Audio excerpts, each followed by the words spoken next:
You can touch trees, you can climb trees, you can walk 10 minutes and see 40 different species and just wonder about what you're seeing.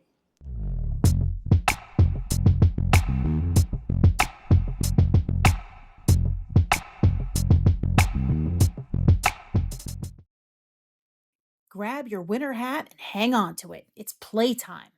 Dr. Jason Grabosky of Rutgers University is taking class outside on this episode of People and Trees. The goal of this series is to recognize and share the collective wisdom of our volunteers and partners, and to explore the social, technical, and environmental impact of urban forestry. We're the New Jersey Tree Foundation, and we plant trees in the neighborhoods that need them most at the request of the people who live there. Dr. Grabowski leads Rutgers' urban forestry program within the university's Department of Ecology, Evolution, and Natural Resources. He specializes in the analog and a digital era.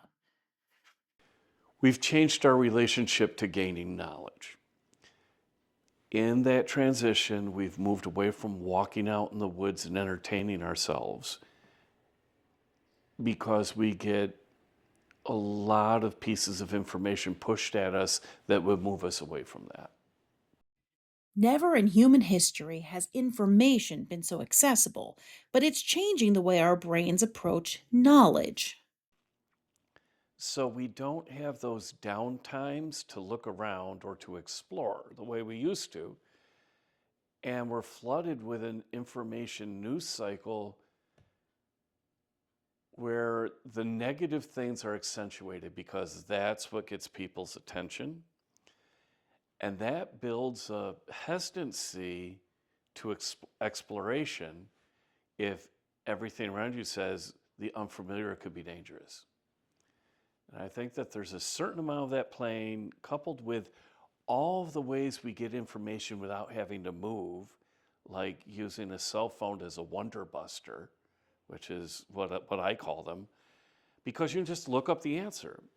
And it dampens exploration or trying to figure it out on your own because it's very easy to just, if you have the question, how does a brake work on a car?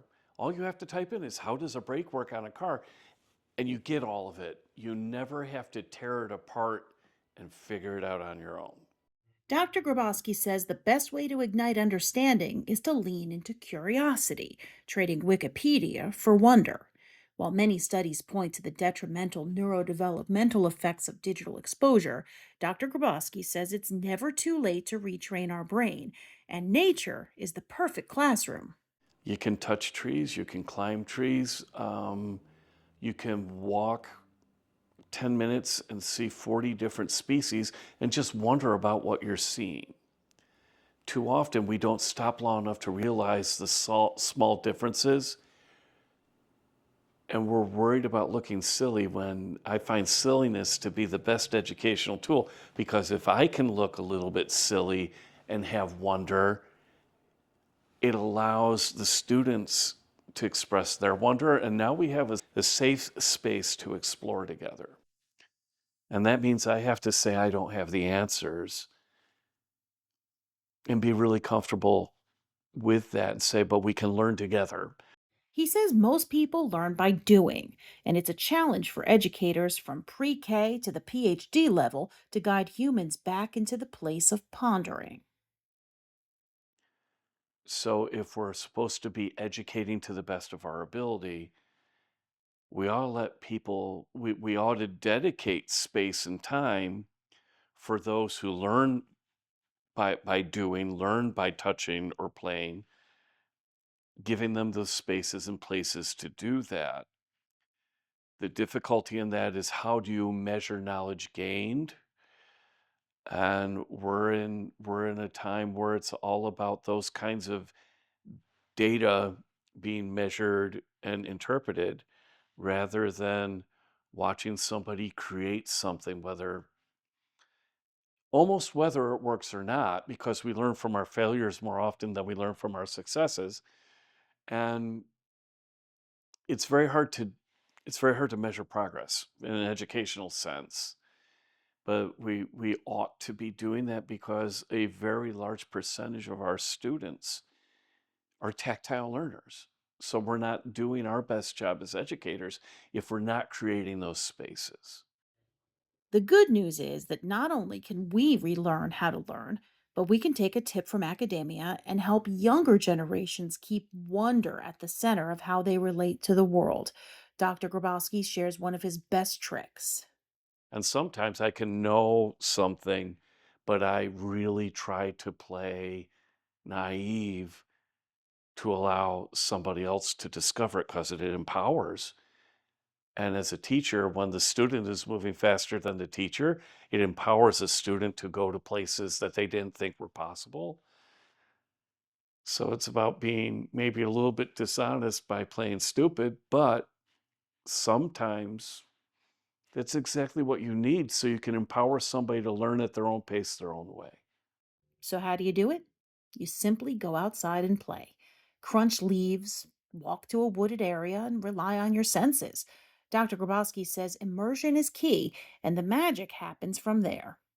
What I can say is no matter where you find it, what you find, if you can be intentional in your observation toward what it is that, be self serving in your observation, but make an appointment and say, okay, I am going to spend 3 minutes and just look at this thing and ask a question about it. Like, why does every leaf have this backbone to it that protrudes out of the leaf?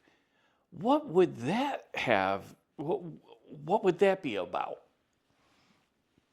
And then try to find out on the next really awful rainy day or that really hot day when you're staying someplace protected.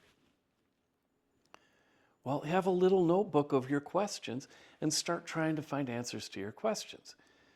The fact is that big thing on the back of the leaf, that's the main plumbing system for the leaf, so you can get water in and sugars out. But it also serves as a keel to guide the leaf in the wind and a central point for a leaf to fold on to minimize its exposure to either light or wind.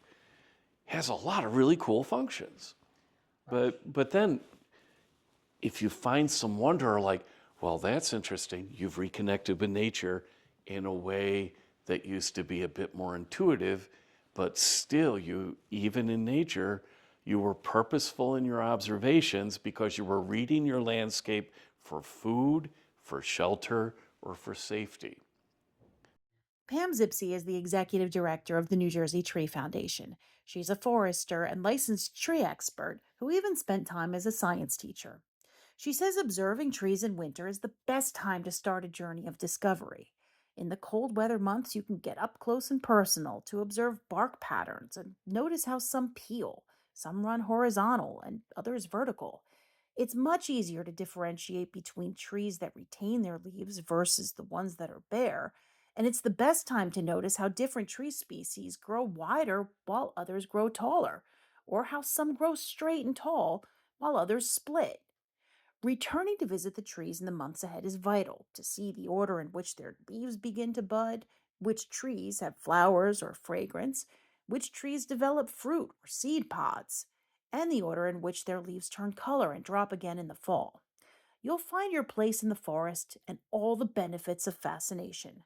Dr. Grabowski says our brains were designed to compute, process, and resonate with the natural world. That's why our recovery times are shorter if I have a view of a natural landscape out my window in a hospital. It is, it's elemental. There was a gentleman by the name of Kim Sorvig. He was a landscape architect, worked with the Santa Fe Complexity Institute. And I remember him giving a lecture about the fractal is nature's mathematics and that the human brain will subtly take and absorb a fractal form and use it as a way of identifying safety because we used to live in amongst the canopy as a fractal form. I'm not sure I buy all of the argument, but it's a very explicit neural pathway. We have to recognize safe places. And we came forested safe places, probably it represents something at a very visceral level because you have food there. You know you have enough water. If you can grow a tree, you've got enough water. Um, yeah, I imagine that we're wired. The more you look and observe, touch, feel, and question, you'll begin to see the trees for their complexity, have more fun looking even deeper, and Dr. Grabowski says you'll come to your own unique understanding of how people and trees play a synchronous part in the world at large. They're machines. They take light energy and turn it into chemical energy, take it through photosynthesis to make sugars. And then they take the sugars and they go through all these processes and they build these immense structures. But they are material structures. They're not a material in and of themselves because you can go through a piece of wood and see how the structure changes over time, over space, over its relationship to the environment. And you look at how a leaf is built, that's very different than how a piece of wood is built. It's very different than what's underground in the root system. And even within that organism, there's a microbiome working in that system. So you could look at trees as their own ecosystem in some respects. But it's just this immense structure that deploys chemical machinery. Pam Zipsey says it's those structures, that chemical machinery that provides food, habitat, cooling, improvements in air and water quality, energy savings, soil stability, and a calming presence that's hard to define. She says we need trees in cities because that's where the people are. People and trees belong together. Now, let's plant some trees. People and Trees is a production of the New Jersey Tree Foundation, an equal opportunity provider. This program is funded by the Inflation Reduction Act and U.S. Department of Agriculture, Forest Service, Urban and Community Forestry Program. To learn more about urban forestry and the work of the New Jersey Tree Foundation, visit us at njtrees.org.